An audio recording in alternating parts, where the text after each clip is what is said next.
Israeli Prime Minister Benjamin Netanyahu set to hold a security cabinet meeting today, where he'll direct Israel's military on how to proceed with the war effort in Gaza. The news comes as discussions surrounding a ceasefire and hostage release deal appear to be breaking down once again.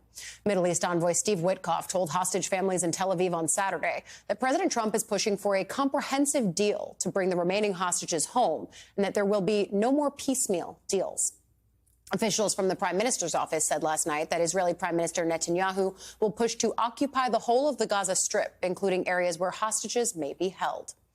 Meanwhile, in Russia says it will no longer adhere to an international treaty that technically prohibits the deployment of some intermediate-range missiles. The United States has accused Moscow of violating the treaty multiple times over the past decade. Russia is known to have launched missiles beyond the stated range of that agreement in its war on Ukraine.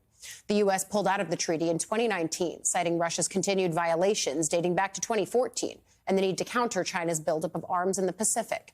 Russia said its withdrawal yesterday was in response to the U.S. installing missile systems in Europe and the Philippines. Joining us now, staff writer at The Atlantic, Nancy Youssef. Nancy, I want to start first on the Russia of it all. You have Medvedev being, as he often is, bombastic on social media, that, of course, triggering action of those submarines from President Trump.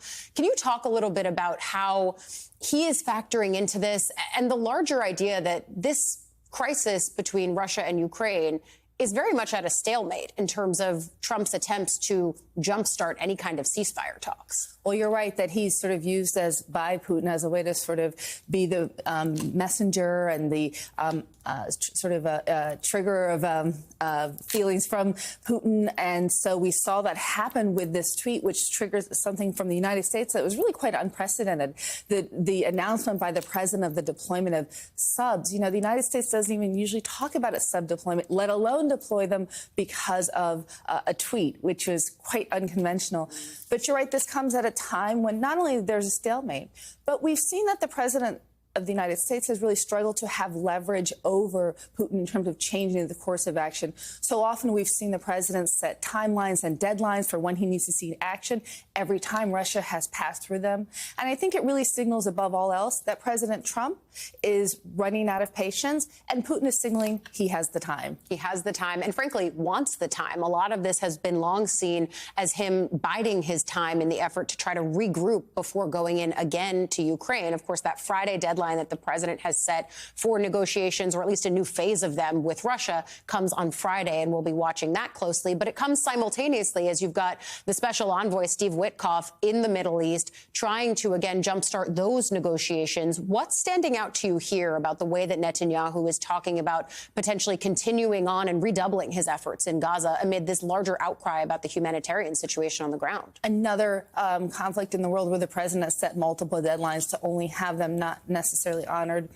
You know, even before we heard from Netanyahu and his announcement about potentially going fully into Gaza, we have seen military movements on the ground. Large swaths of Gaza have been cleared. We've seen bulldozers in leveling huge parts of that strip, not just the border zone or the buffer zone that the Israelis have talked about, but well into it, and then moving Gazans into smaller and smaller spaces. And so, to me, these announcements are really sort of catching up to what's already been happening on the ground, which is sort of setting the stage for reshaping how Gaza looks and how big it is and where the Israeli footprint ends inside Gaza. Yeah, and what happens to the population there. That, of course, is the central focus for many of these countries, as places like France and the UK and Canada now say that they will recognize a Palestinian state. That, of course, is yet another, I would say, chapter in the way that people are looking at and thinking about the Middle East in light of this conflict. And so that's the backdrop on the world stage. And then you come back to home and you've got this great new reporting in The Atlantic about the way that the Defense Department, under Pete Hegseth's leadership, is becoming increasingly insular, even going so far as to tell its folks that they're no longer able to speak at conferences that have been nonpartisan and, frankly, regularly frequented by administration officials in the past. Take us inside the opening anecdote of your piece, what this tells us about the larger ecosystem here within the Defense Department. So this was all spurred last month when a bunch of generals and admirals were headed to the Aspen Security Conference in Aspen, Colorado. And literally en route, they get a call one by one from the Pentagon that says, you can't go. You can't go. You're not allowed to go. And the Pentagon spokesman came out and said that they weren't allowed to go because the Aspen Security Conference promoted the evils of globalism and went against our great president, Donald J. Trump.